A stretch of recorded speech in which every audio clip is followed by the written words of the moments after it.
এতই অশিক্ষিত যে উনি আইনি বেআইনি কিছুই বোঝেন না। উনি শুধু সংলাপ বলতে যা পারেন ভারতনাট্যম নেচে নেচে মঞ্চের ওপরে। উনি বলছেন বিজেপির কথায় রায়।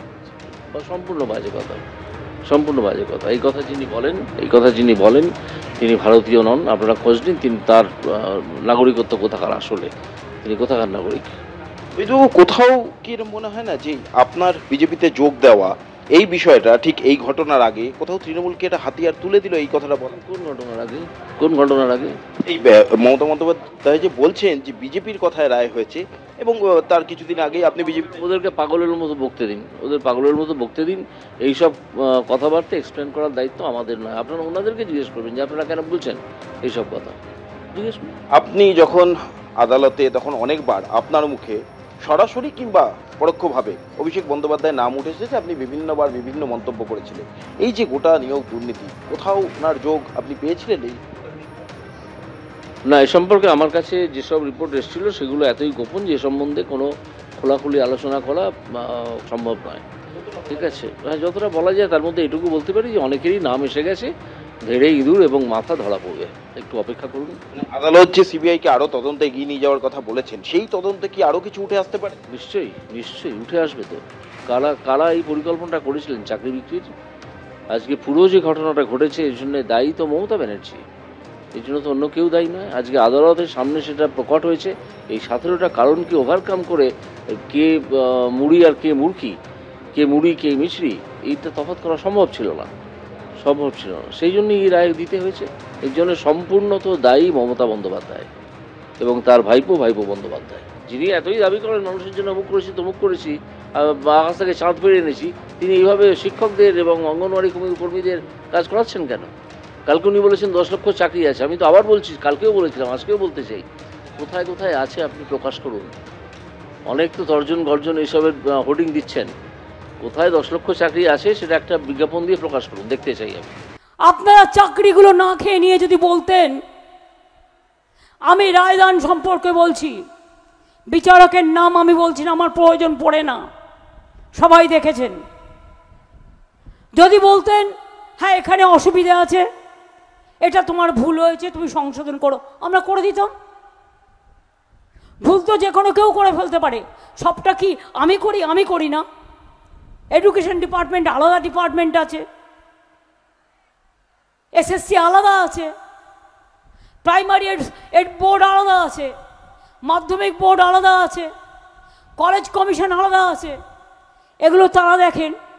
যদি আপনারা বলতেন সেটাও না হয় আমরা চেষ্টা করে দেখতাম। আজকে বলুন তো, যারা একতরফা রায় দিয়ে 26,000 ছেলে মেয়ের চাকরি খেয়ে নিলেন, আর কি বললেন এক মাসের মধ্যে এই 8 বছরের মাইনে সুদ সহ ফেরত দিতে হবে।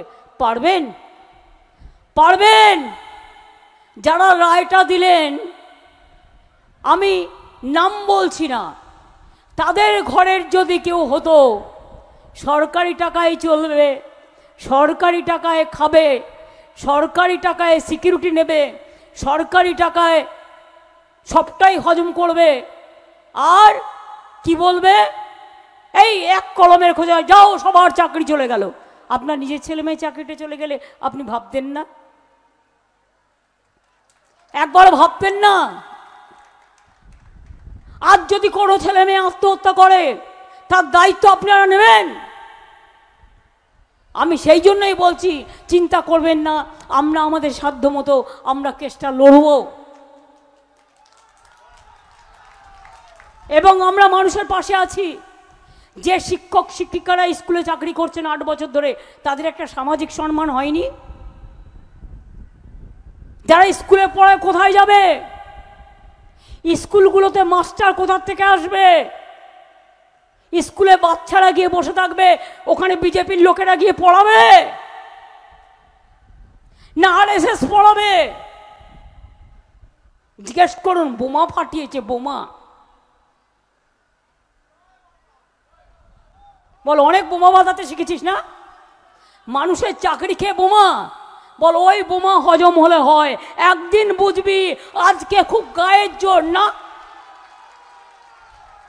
বিজেপি থেকে দালালি করছিস কেন? প্রচুর টাকা করেছিস বলে পাছে সিবিআই ধরে, পাছে ইডি ধরে, পাছে এনআইএ ধরে। লোকগুলো ভয় পায় বলে প্রবলেম, না তো কেঁচো খুঁড়তে সাপ বেরিয়ে পড়তো। সেদিন পুরুলিয়ার চাকরি কে বিক্রি করে দিয়েছিল? যদি আমি নামটা বলি, নামটা আমি বলবো না, আপনারা খুঁজে নিন, আমার ইশারাই কাফি। জিজ্ঞেস করুন কত লোকের বিনিময়ে কত কি করেছো। যারা দিয়েছে টাকা তারা ভয়ে মুখ খোলে না। সবচেয়ে বড় কুকর্মটা করেছে যে কার নাম বড় গদ্দার। কোর্ট কি রায় দেবে তুই জানলি কি করে? তুই দুদিন আগে বলে দিলি বোমা ফাটাবো, এতগুলো বাচ্চার জীবন কেড়ে নিয়ে নাচছিস, নেচে নেচে বেড়া। একদিন মনে রাখবি, যারে তুমি নিচে ফেলো সে তোমারে বাঁধি বেজে নিচে, আর পশ্চাতে রেখেছো যারে সে তোমারে পশ্চাতে টানিছে।